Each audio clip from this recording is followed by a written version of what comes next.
Existe uma guerra silenciosa acontecendo dentro da sua mente neste exato momento, e você nem imagina. Uma batalha entre duas das forças mais poderosas da psicologia humana que pode determinar se você vai viver uma vida de liberdade genuína ou se tornar escravo dos seus próprios pensamentos.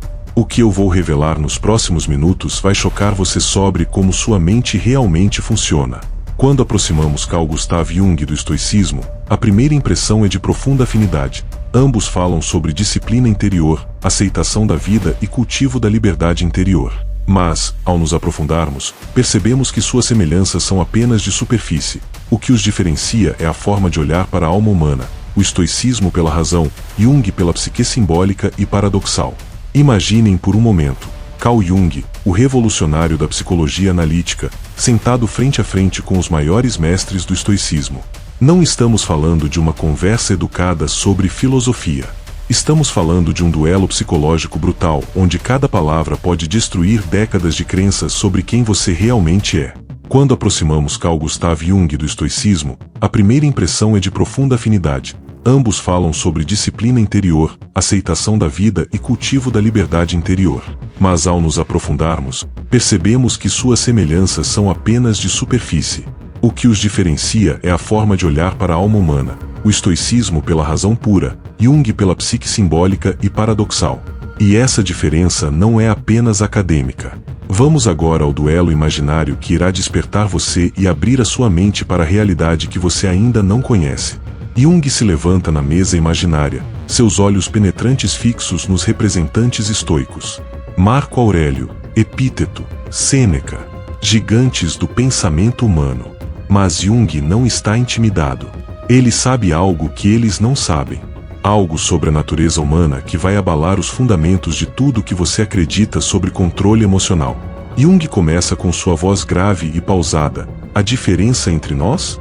É que vocês acreditam que a razão pode dominar completamente a psique humana. Vocês pregam que devemos suprimir nossas emoções, controlar nossos impulsos, viver apenas pela lógica. Mas eu descobri algo perturbador. Quando você tenta suprimir o inconsciente, ele não desaparece.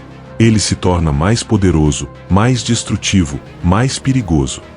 Marco Aurélio responde com a serenidade característica dos estoicos. Jung, você não compreende nossa filosofia. Não pregamos a supressão, mas a transformação através da razão. O sábio estoico não nega suas emoções, ele as observa, as compreende e escolhe como reagir a elas. Mas Jung balança a cabeça, um sorriso sombrio cruzando seu rosto. Vocês falam de escolha, mas ignoram que 80% das nossas decisões são tomadas pelo inconsciente antes mesmo da consciência perceber. Vocês constroem castelos de racionalidade sobre fundações de areia emocional. E aqui está onde a coisa fica brutal. Jung não está apenas atacando uma filosofia. Ele está atacando a ilusão fundamental que mantém milhões de pessoas presas em ciclos de autossabotagem. Epíteto, o escravo que se tornou filósofo, intervém com autoridade. Jovem Jung, você subestima o poder da disciplina mental. Eu vivi como escravo, sofri torturas físicas, mas minha mente permaneceu livre porque aprendi a distinguir entre o que está sob meu controle e o que não está. Essa é a chave da liberdade humana. Jung se inclina para frente, seus olhos brilhando com uma intensidade perturbadora. Epíteto, você fala de liberdade, mas criou uma prisão ainda mais sofisticada. Vocês estoicos se orgulham de não serem afetados pelas circunstâncias externas, mas pagam um preço terrível. Vocês se desconectam da própria alma. A tensão na sala imaginária é palpável. Estamos presenciando um confronto entre duas visões radicalmente diferentes sobre o que significa ser humano. Jung continua, sua voz ganhando força. Vocês pregam a aceitação do destino, mas eu descobri que o destino não é algo que acontece para nós, é algo que acontece através de nós. O processo de individuação que eu descobri mostra que nossa verdadeira liberdade vem não de controlar nossas emoções, mas de integrar nossa sombra, nosso lado escuro, nossos aspectos rejeitados. Sêneca, o conselheiro de imperadores, responde com elegância. Jung, você romantiza o caos emocional.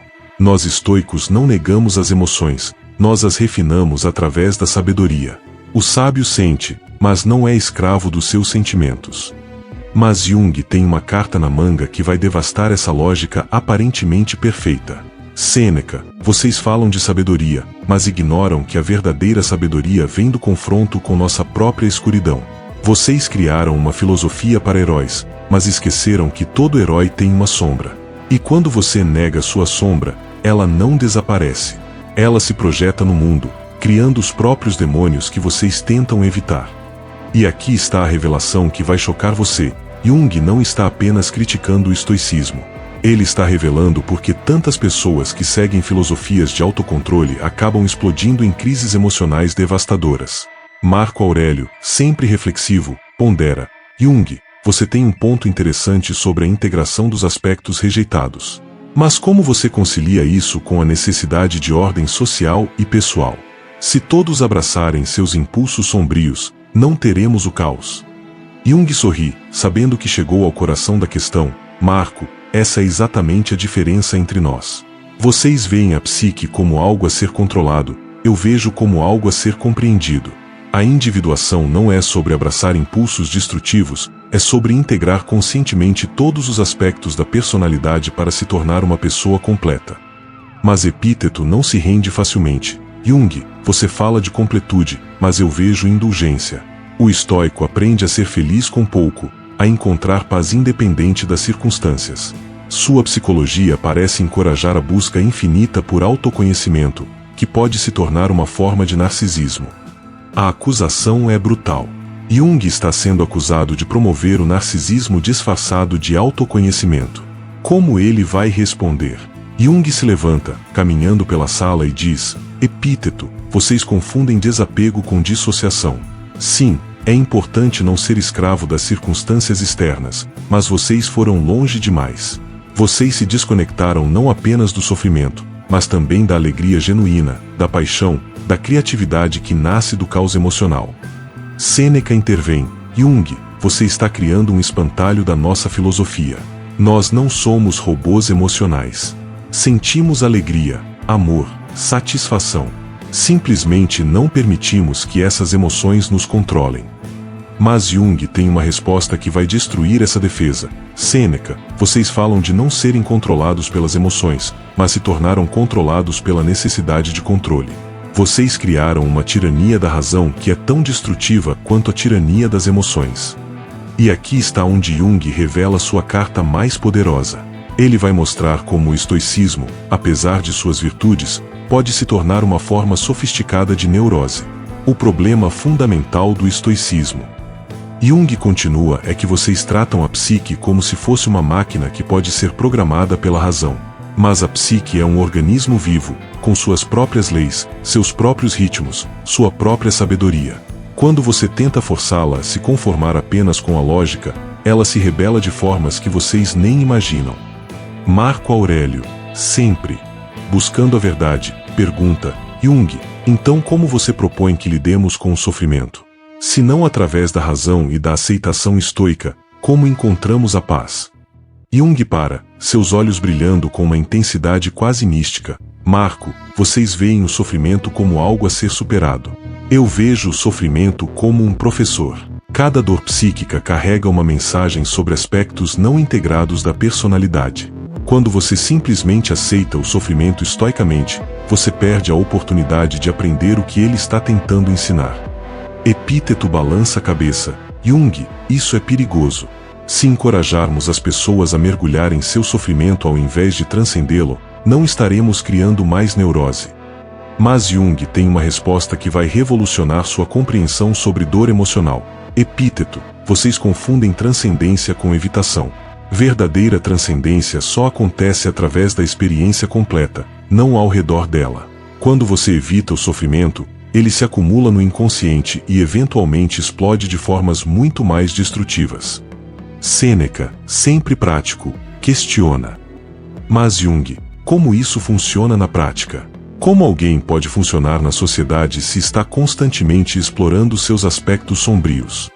Jung sorri, sabendo que chegou ao ponto crucial. Sêneca, essa é a beleza da individuação. Quando você integra conscientemente sua sombra, você não se torna mais destrutivo, você se torna mais autêntico. E pessoas autênticas são mais eficazes, mais criativas, mais capazes de contribuir genuinamente para a sociedade. Mas Marco Aurélio não está convencido. Jung, você fala de autenticidade, mas e quanto à virtude? O estoicismo nos ensina a cultivar coragem, justiça, temperança, sabedoria. Sua psicologia parece relativizar esses valores absolutos. E aqui Jung vai revelar algo que pode chocar você sobre a natureza da moralidade humana. Marco, vocês tratam a virtude como se fosse um código externo a ser seguido. Mas eu descobri que a verdadeira moralidade emerge da integração psicológica. Uma pessoa que conhece e aceita sua própria capacidade para o mal é muito menos provável de cometê-lo do que alguém que se identifica apenas com o bem. A sala fica em silêncio. Jung acabou de sugerir que pessoas que se consideram virtuosas podem ser mais perigosas do que aquelas que reconhecem sua própria escuridão. Epíteto, visivelmente perturbado, responde: Jung, isso é uma inversão completa dos valores morais. Você está dizendo que devemos abraçar o mal para sermos bons? Jung balança a cabeça pacientemente. Não, Epíteto. Estou dizendo que devemos reconhecer nossa capacidade para o mal para escolhermos conscientemente o bem. A diferença é crucial. Vocês estoicos tentam eliminar a tentação, eu proponho integrá-la conscientemente. Sêneca, sempre filosófico, pondera. Jung, mas isso não torna a vida infinitamente mais complexa. O estoicismo oferece simplicidade, clareza, diretrizes práticas para viver bem. E aqui Jung vai fazer uma revelação que pode transformar completamente sua perspectiva sobre simplicidade e complexidade. Sêneca, vocês confundem simplicidade com simplismo. A vida psíquica é complexa, paradoxal, contraditória. Quando você tenta forçá-la em moldes simples, você cria tensões que eventualmente explodem. Minha abordagem pode parecer mais complexa, mas é mais honesta com a realidade da experiência humana. Marco Aurélio se inclina para a frente. Jung, você tem pontos válidos sobre a complexidade da psique. Mas como você lida com a necessidade de decisões práticas? O estoico tem diretrizes claras para agir. Sua psicologia parece encorajar a paralisia através da análise infinita. Jung ri, um som profundo e ressonante. Marco, vocês agem baseados em princípios externos. Eu proponho ação baseada em compreensão interna. Quando você realmente conhece a si mesmo, incluindo suas motivações inconscientes, suas decisões se tornam mais eficazes, não menos. Epíteto, sempre focado na liberdade, questiona. Mas Jung, sua abordagem não torna as pessoas mais dependentes de terapeutas, analistas, processos intermináveis de autoexploração? O estoicismo oferece autonomia real. E aqui Jung vai revelar algo perturbador sobre a natureza da dependência psicológica. Epíteto, vocês criaram uma dependência ainda mais sutil, a dependência da própria força de vontade. Quando essa força falha, e ela sempre falha eventualmente, o estoico se desmorona completamente. Minha abordagem cria uma autonomia mais profunda, baseada na compreensão, não na supressão. Sêneca, sempre elegante em seus argumentos, responde: Jung, você critica nossa dependência da razão, mas sua psicologia parece depender excessivamente da introspecção. Não há o risco de criar pessoas excessivamente autocentradas. Jung para, considerando cuidadosamente a pergunta. Sêneca, essa é uma preocupação válida. Mas eu descobri algo fascinante. Pessoas que realmente se conhecem se tornam menos autocentradas, não mais. Quando você para de lutar contra aspectos de si mesmo, você tem mais energia para se conectar genuinamente com outros. Marco Aurélio, sempre buscando síntese, pergunta: Jung, existe algum ponto onde nossas abordagens podem se complementar ao invés de se opor? Jung sorri, e pela primeira vez no debate, sua expressão se suaviza. Marco, essa é uma pergunta sábia. Vocês estoicos desenvolveram ferramentas poderosas para lidar com adversidades externas. Eu desenvolvi ferramentas para lidar com adversidades internas. Talvez a verdadeira sabedoria esteja em saber quando usar cada abordagem. Epíteto se anima e diz: Jung, você está sugerindo que há momentos para o controle estoico e momentos para a exploração psicológica. Jung acena e responde: exatamente, Epíteto. Em crises agudas, a disciplina estoica pode ser salvadora. Mas para crescimento a longo prazo, a integração psicológica é essencial. O problema surge quando qualquer abordagem se torna rígida, dogmática. Sêneca, sempre prático, questiona: Mas Jung, como uma pessoa comum pode saber quando aplicar cada abordagem? E aqui Jung vai revelar o segredo que pode revolucionar sua vida. Sêneca, a resposta está na própria psique. Quando você está genuinamente conectado consigo mesmo, você sabe intuitivamente quando precisa de disciplina e quando precisa de exploração. O problema é que tanto o estoicismo rígido quanto a psicologia narcisista desconectam você dessa sabedoria interna. Marco Aurélio reflete: Jung, você está sugerindo que existe uma sabedoria que transcende tanto a razão estoica quanto a análise psicológica. Jung se levanta, caminhando até a janela imaginária. Marco, estou sugerindo que existe uma sabedoria que integra ambas. A razão estoica e a compreensão psicológica são ferramentas, não mestres. A verdadeira liberdade vem de saber quando e como usar cada ferramenta. Epíteto, sempre focado na aplicação prática, pergunta: Jung, como alguém desenvolve essa sabedoria integrativa? Jung se vira, seus olhos brilhando com intensidade. Epíteto, através do que eu chamo de individuação consciente. Você precisa primeiro conhecer profundamente tanto sua capacidade para disciplina quanto sua necessidade de expressão autêntica. Então você aprende a dançar entre elas. Sêneca, sempre elegante, observa: Jung, isso soa como uma síntese entre nossos pontos de vista. Mas não seria essa síntese ainda mais difícil de alcançar do que qualquer abordagem isolada? Jung ri novamente: Sêneca, vocês estoicos sempre buscam um caminho mais eficiente. Mas alguns caminhos não podem ser encurtados. A individuação é um processo de vida inteira, assim como o desenvolvimento da sabedoria estoica. A diferença é que minha abordagem abraça a jornada ao invés de focar apenas no destino. Marco Aurélio, sempre reflexivo, pondera: Jung, talvez nossa diferença fundamental seja sobre o que consideramos o objetivo da vida humana. Nós estoicos buscamos a tranquilidade através da sabedoria. Você parece buscar a completude através da integração. Jung acena vigorosamente: exatamente, Marco. E aqui está algo fascinante. Tranquilidade sem completude é vazia, completude sem tranquilidade é caótica. Talvez precisemos de ambas. Epíteto se inclina para frente: Jung, você está sugerindo que o sábio ideal seria alguém que dominou tanto a disciplina estoica quanto a integração psicológica. Jung para, considerando profundamente. Epíteto, estou sugerindo que o ser humano maduro é aquele que pode acessar tanto a serenidade estoica quanto a vitalidade psicológica conforme a situação exige. Rigidez em qualquer direção é imaturidade. Sêneca, sempre questionador, pergunta: mas Jung, isso não cria um ideal impossível? Quem pode realmente dominar tanto a disciplina quanto a espontaneidade? E aqui Jung vai revelar algo que pode transformar completamente sua perspectiva sobre perfeição humana. Sêneca, vocês estoicos buscam a perfeição através da eliminação de imperfeições. Eu busco a completude através da integração de imperfeições. Paradoxalmente, aceitar nossa imperfeição nos torna mais perfeitos do que tentar eliminá-la. Marco Aurélio balança a cabeça, impressionado: Jung, isso é profundamente paradoxal. Como alguém se torna perfeito aceitando imperfeições? Jung sorri misteriosamente: Marco, porque a perfeição humana não é a ausência de falhas, é a capacidade de integrar conscientemente todas as facetas da experiência humana. Um diamante é perfeito não porque não tem facetas, mas porque todas as suas facetas trabalham juntas para criar beleza. Epíteto, sempre prático, questiona: Jung, isso é poeticamente belo, mas como isso funciona quando você está enfrentando uma crise real?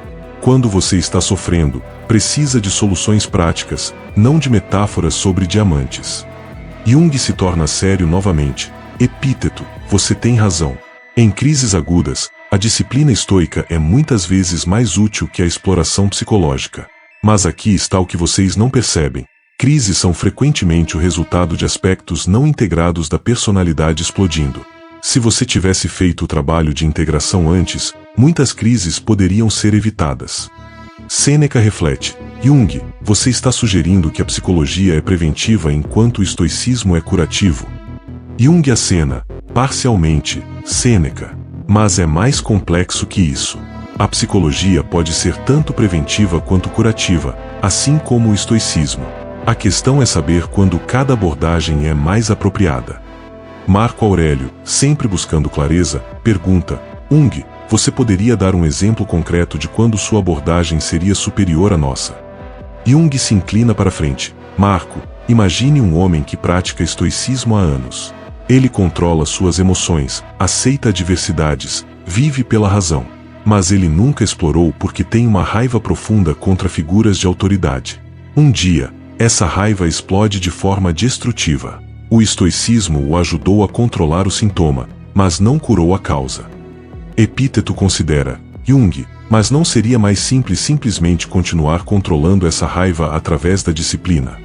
Jung balança a cabeça. Epíteto, controle sem compreensão é uma bomba relógio. Eventualmente, a pressão se torna grande demais. Além disso, essa energia reprimida poderia ser transformada em algo criativo e positivo se fosse integrada conscientemente. Sêneca, sempre questionador, pergunta, mas Jung, e se a exploração dessa raiva levar a pessoa a agir de forma destrutiva? O controle estoico pelo menos garante comportamento civilizado.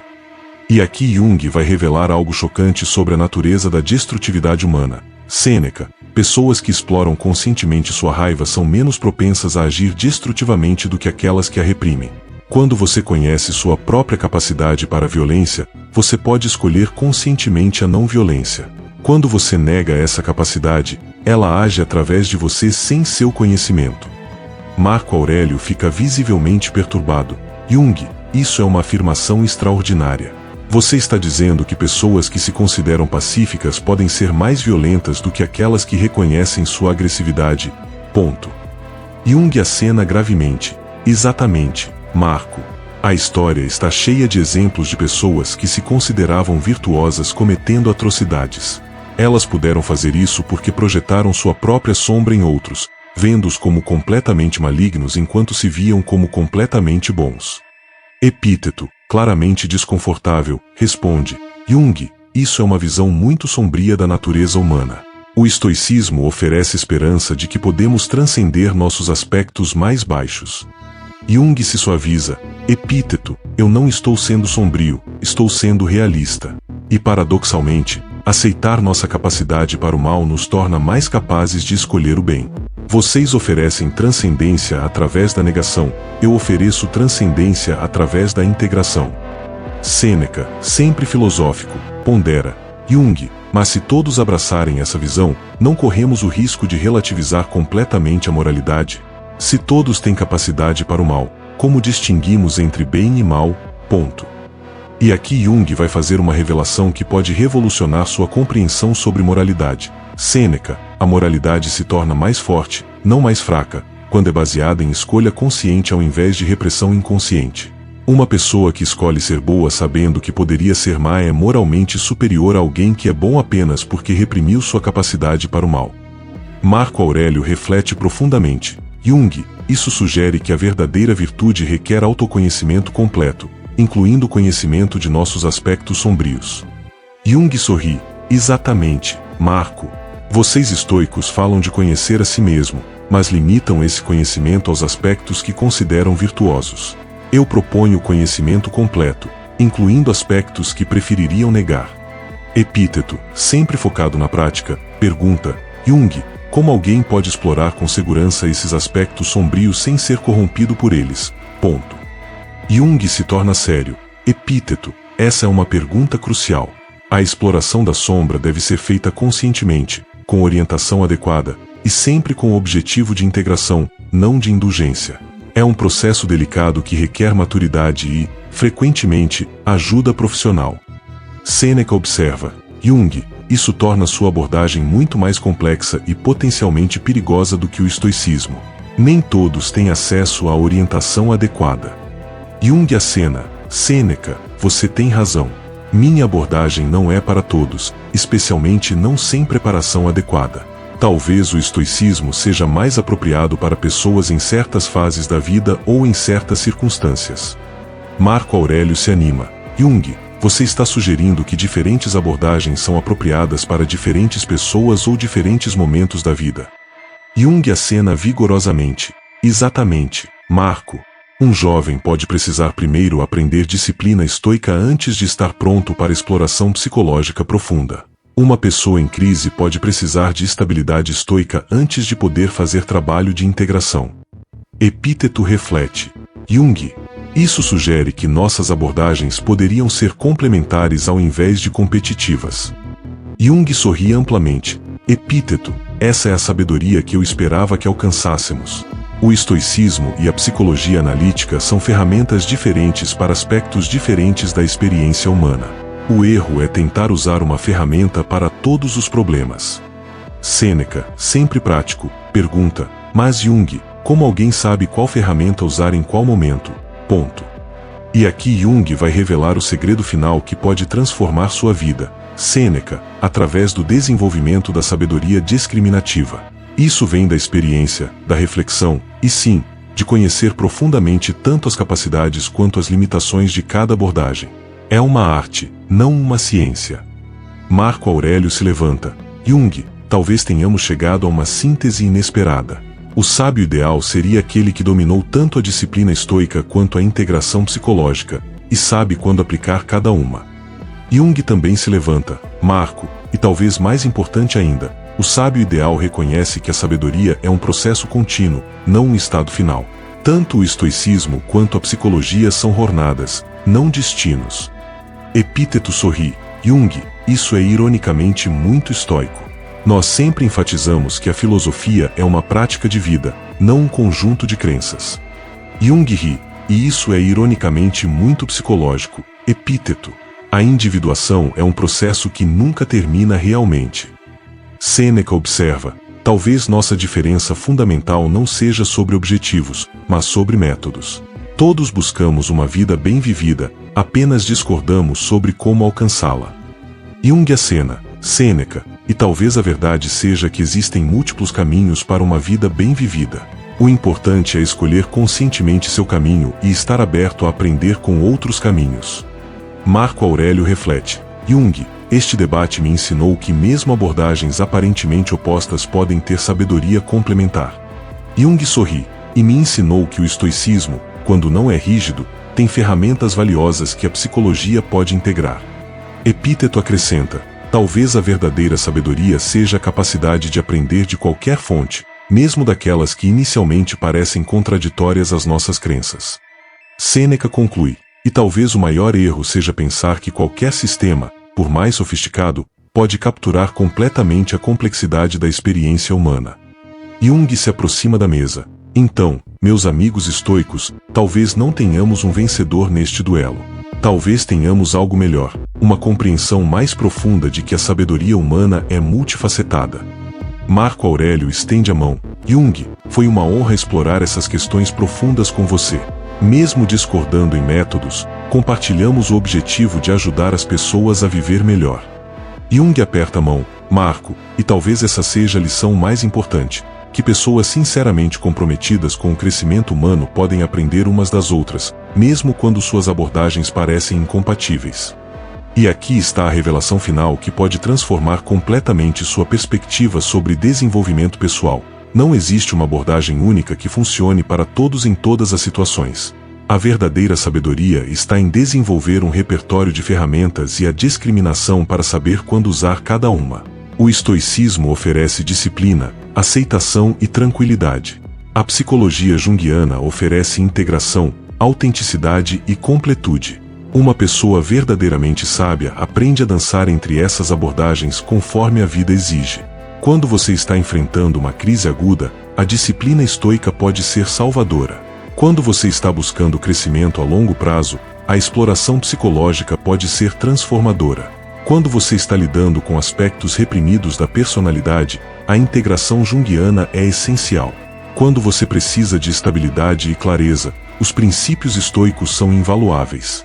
Mas aqui está o que a maioria das pessoas não percebe. Você não precisa escolher apenas uma abordagem. Você pode desenvolver competência em múltiplas ferramentas de crescimento pessoal e usar cada uma quando for mais apropriada. O erro fatal que milhões de pessoas cometem é se tornarem fanáticos de uma única abordagem, tentando forçar todas as situações da vida a se encaixarem em uma única ferramenta. É como tentar construir uma casa usando apenas um martelo. A pessoa verdadeiramente livre é aquela que não é escrava de nenhum sistema, mas pode usar qualquer sistema que sirva ao seu crescimento e bem-estar. Ela pode ser disciplinada como um estoico quando necessário e explorativa como um psicólogo quando apropriado. Então, quem venceu este duelo psicológico entre Jung e o estoicismo? A resposta pode chocar você. Ninguém venceu porque a pergunta estava errada desde o início. Não se trata de qual abordagem é superior, mas de como integrar conscientemente múltiplas abordagens para criar uma vida mais rica, mais autêntica e mais eficaz. A verdadeira vitória está em transcender a necessidade de ter apenas uma resposta para a complexidade da experiência humana. Está em desenvolver a sabedoria discriminativa para saber quando ser disciplinado e quando ser espontâneo, quando controlar e quando explorar, quando aceitar e quando transformar. E talvez essa seja a lição mais profunda deste debate imaginário, que a maturidade psicológica não vem de dominar uma única abordagem, mas de desenvolver a flexibilidade para usar múltiplas abordagens conforme a vida exige. Não se trata de um sistema binário, e nem de uma matemática racionalista quando se fala em existência humana. Se você chegou até aqui, você já demonstrou algo raro: a capacidade de considerar perspectivas complexas e aparentemente contraditórias sem precisar escolher imediatamente um lado. Essa é exatamente a qualidade mental que você precisa para navegar com sucesso tanto os desafios externos quanto os internos da vida moderna. A pergunta agora não é se você vai seguir Jung ou o estoicismo. A pergunta é: você está pronto para desenvolver a sabedoria discriminativa para usar ambas as abordagens, e muitas outras, conforme sua jornada de crescimento exige? Porque essa é a diferença entre pessoas que ficam presas em sistemas rígidos e aquelas que criam vidas extraordinárias através da integração consciente de múltiplas sabedorias. E lembre-se, se este vídeo agregou valor para você, por favor, curta e se inscreva no nosso canal. Valeu!